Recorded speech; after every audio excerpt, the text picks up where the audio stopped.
Welcome everybody to another episode of Money with Ben. This is the place in where you can learn to manage your money with confidence. My name's Ben. I'm a CPA with Ben Ortiz CPA. And for this episode, we're going to be continuing on the different financial statements. Last episode, we talked about the balance sheet and why it is important. But in this video, we're going to be talking about the profit and loss statement. What is it made of? Why is it important? And why you need this report in order for you to manage your business well and to manage your money with confidence. Let's recap a little bit about the balance sheet because I think this is very important to understand if we're going to realize why you need a balance sheet and a profit and loss statement and the third one that we're going to be talking about later in another video. So the balance sheet is simply a snapshot. You can imagine taking a picture of your company at any point in time and asking yourself, okay, what did I have, which are assets? What did I owe? Those are your liabilities. And what did I own? That's your equity. And in just one simple glance, you can figure out, okay, I had this, I had this, I had this, I had this, or I owed this, I borrowed this, I need to pay this back. You can figure all that out with just that simple snapshot. And if we're looking at how to manage your money, another way to look at the balance sheet is the scoreboard.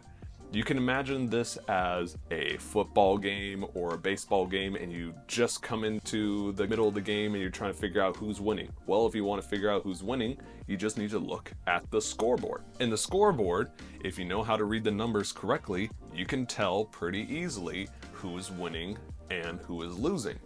In the same way, you can see with the balance sheet what about your business is winning and what about your business is losing. But sometimes you need a little bit more than just the snapshot. Sometimes you want to watch the replay.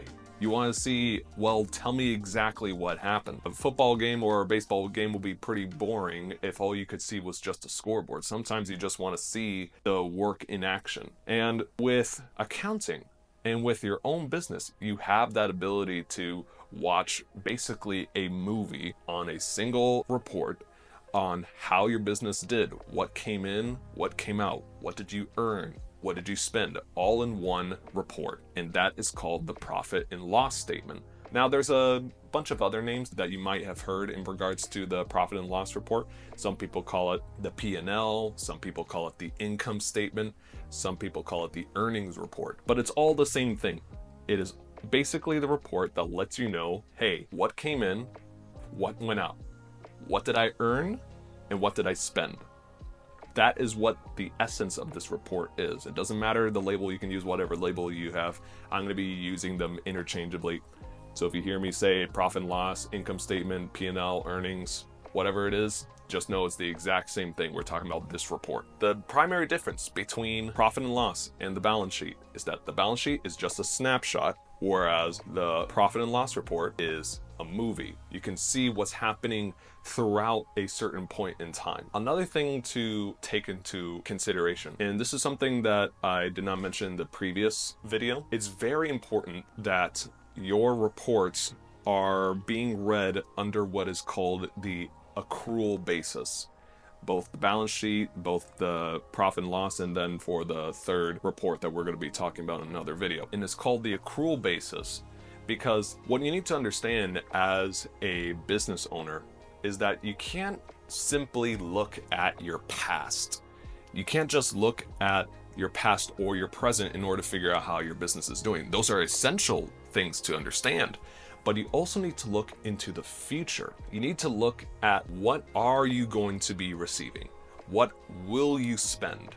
What are you planning on losing or planning on gaining in the future? And so when you use this basis called the accrual basis, you're able to look basically into the future to see what activity is going to affect me and my company in a later period of time. The problem that many people have is, especially when you're a company that's starting off, they use a basis what's called the cash basis. The cash basis simply is, all right, how much money came in, how much money came out, how much cash came in, how much cash came out. What did I receive on this period of time or this month? what did I spend? What cash did I get rid of during this certain period of time?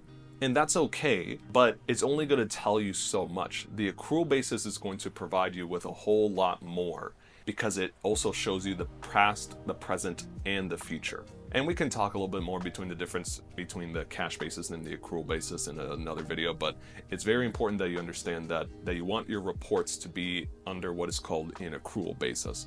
If you have a software like QuickBooks, like I use for myself and my clients, you can toggle between cash and accrual for your reports, and you can see the difference if you set it up correctly. Let's break down a little bit of what a income statement is and what are the different parts. If we start at the top, typically profit and loss reports go from the top down. So on the very top, you have revenue. All the money that you earned, not the money that you received.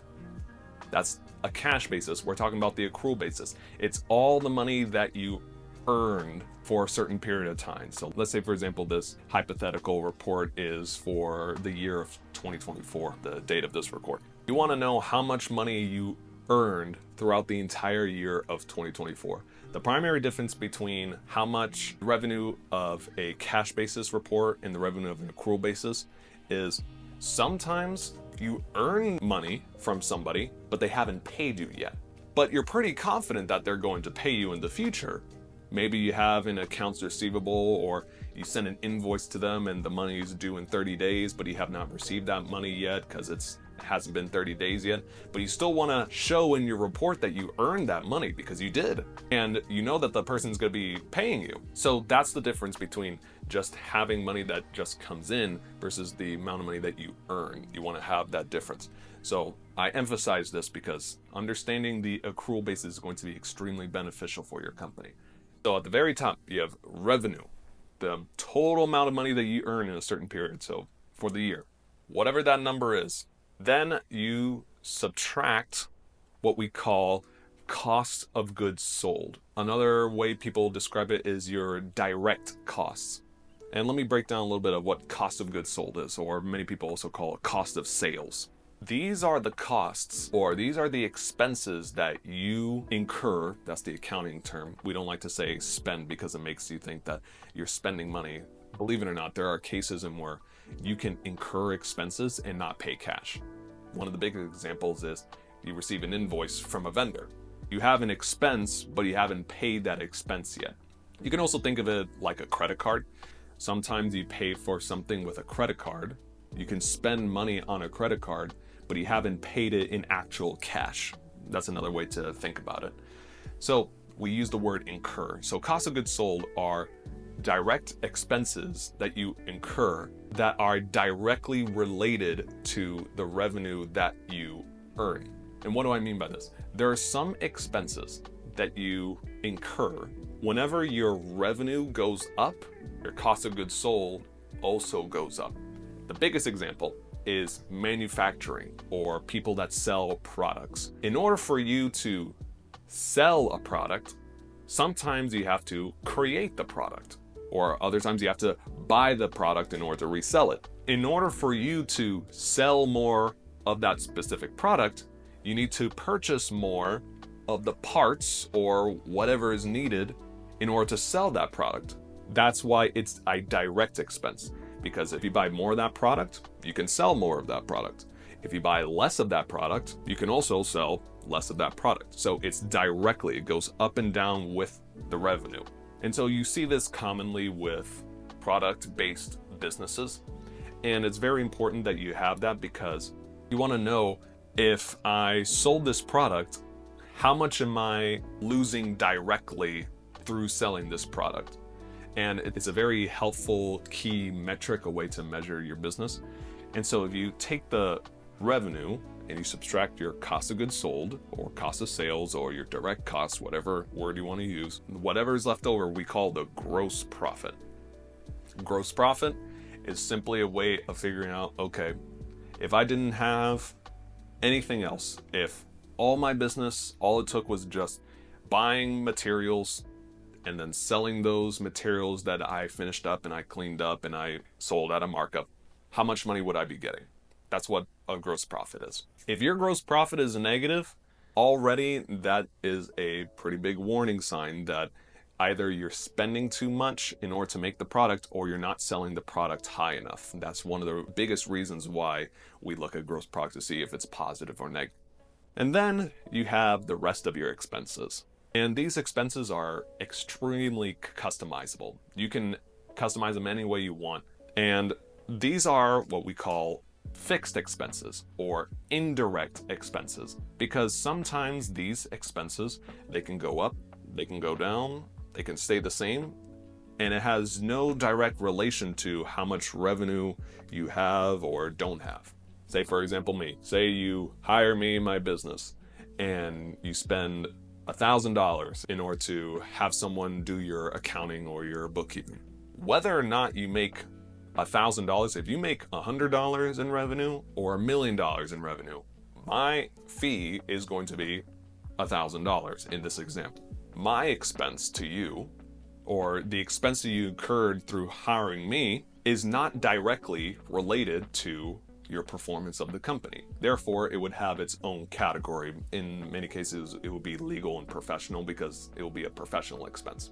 So let me give a quick list that I have here of just some different expenses that you might be able to see, some general ones, because these also depend on industry. There's some expenses that you might have that are relevant to your industry, but some are not. Like, for example, there's some people that they use a lot of travel, but you might also be in a business in where you don't travel a lot, and so it makes less sense in order to have an expense called travel. That's just one example. And there are so many different ways to explain, but here are some. There's advertising, continuing education. So if you need to spend money in order to continue your credibility, your certification, or just to learn and improve your business, that's an expense that you can incur. Payments to contractors, that's something that we talked about. Salaries, wages that you have to pay your employees, dues and subscriptions, that's a pretty big one, especially nowadays when everything seems to be a subscription service. Legal fees, as we mentioned before, professional fees, meals. Sometimes if you buy a meal in connection to your business, that's an expense because you incurred it. Insurance, now owe money because of that expense that you incurred. If you need insurance in order to run your company, that's another expense. And then here's some big ones. These are big expenses that many people love to pay attention to, especially if you're a big company, like one of those companies that you see on the stock exchange. That's depreciation, interest, and taxes. We can go over depreciation in another video, but the best way to explain it is you can write off as an expense the loss of value for your properties, your equipment, and your machinery, what we call the PP&E, property, plant, and equipment. So you can write off the loss of value, and it's a tax deduction, but it's also something that you incur. There's another example of an expense that you can incur, but you don't necessarily have to spend money on. Depreciation is one of those things. It's just expensing or writing down the loss of the value of the property or the machinery. Then you have interest. Many people want to know, okay, how much interest do you pay in order to just pay off a debt, in order to have a certain mortgage or a certain liability on your books? That's what interest is. It's basically the fee for having that debt. And then taxes. How much money are you spending on taxes?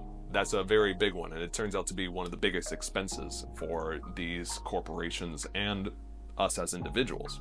So after you take all these expenses, all these indirect expenses, and you total them together and you subtract that from the gross profit, which is revenue minus cost of goods sold, you get what we call the net operating income.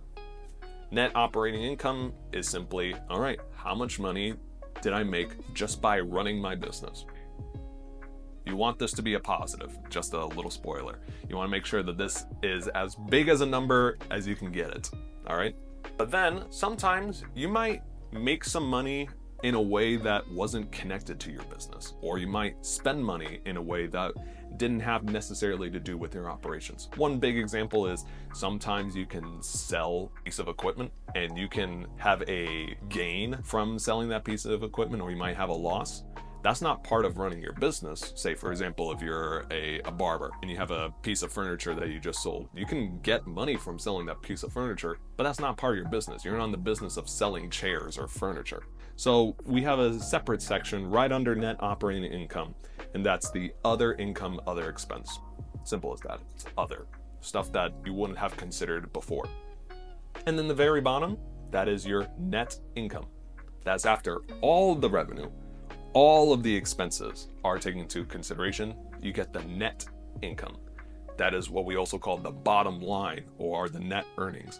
That is after everything has been taken into consideration, how much do you have left? But also remember, this is how much you have left, or how much you are going to have left in the future, because some of these expenses you either owe, some of these revenues are owed to you, some of these expenses have been paid on the credit card and you need to pay those off. So there's so many things. So this is why it's theoretical. That's why you don't want to just use the cash basis. This is an incredible way to figure out how much money you are going to be making in the future. And you want that number to be positive. If your number is negative and you're just starting off, that's understandable. But eventually you want to get to the point in where you are getting positive. Your company showing positive potential of making money. You probably know this already, or you probably have figured this out already, that since we're looking in the accrual basis and we're looking at what is coming in and going out and what will be coming in and what will be going out, one of the weaknesses that this report has is that it doesn't tell you what you made or did not make right now. And that's understandable. And that's why many people stick with the cash basis for their income statement or their P&L. But having that theoretical idea of how much money you made and spent is still essential. But then you have the other problem. What if I want to know how much I made and spent now? Well, that's going to be the third report, what we call the statement of cash flows. And this one is incredibly important, and this is what's going to help fill in the blanks that the profit and loss report cannot fill on its own. But that's going to be for another video. I hope you learned a lot from this video and why it's important to have this profit and loss and why it's necessary to help manage your money with confidence. And we'll talk a little bit more about the next report. But until then, this has been Money with Ben. My name is Ben Ortiz from Ben Ortiz CPA, and I will see you next time.